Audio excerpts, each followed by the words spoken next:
Our storybook image of the Ottomans, sultans, harems, eunuchs, is best imagined here in the Topkapı Palace. Built in the late 15th century, this was the power center of the Ottoman Empire for almost 400 years. Its buildings form a series of courtyards, the outer being used for public functions. The further in you go, the more private the rooms. Among the most private was the harem. The word harem means forbidden in Arabic. It's the huge suite where the Sultan lived with his wives, female slaves, and children. This is the largest room in the harem. It was the entertainment room and used for activities like the wedding of the Sultan's daughters. This was the divan that the Sultan used, his throne. The divans by the window were used by the Queen Mother and the wives of the Sultan, and the musicians used the balcony up above. But when I say a party, do not imagine a public event. It was rather for the family of the Sultan. So just a small family affair. The Sultan, his mom, his wives, and his girlfriends. His favorites. The whole purpose of the harem was to provide future heirs to the throne, to the Ottoman throne. But most of the tourists think that it was a party place, a fantasy place. It was not. It was an institution. It had its own rules. It was very well regulated, and these rules were very strict. The Sultan was not above these rules. So the Sultan didn't just come in and pick a girl?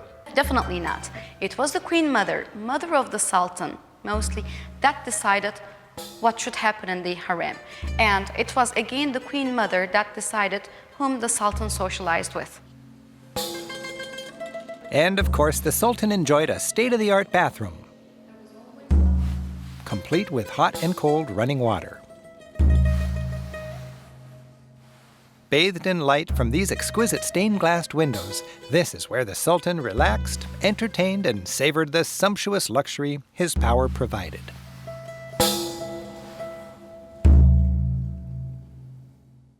Some of the Sultan's opulence is still on display in the Palace Museum.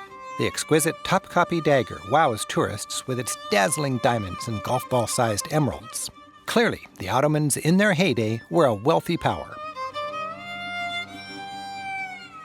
The palace is also a holy spot for Muslims, containing relics of Muhammad and other prophets, some of whom are revered in both the Bible and the Quran.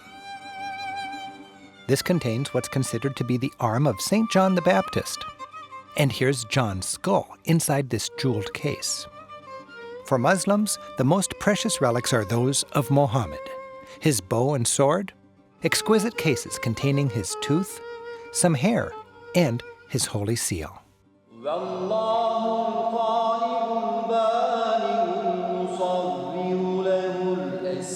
And in the adjacent room, a hafiz, that's someone who's memorized all 6,000 verses of the Quran, is part of a team that sings verses from the Muslim holy book 24 hours a day, 7 days a week.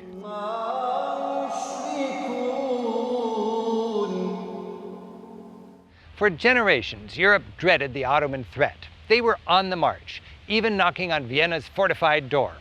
But through the 19th century, a combination of corruption, incompetent sultans, and an antiquated medieval organization all contributed to the eventual fall of the Ottoman Empire.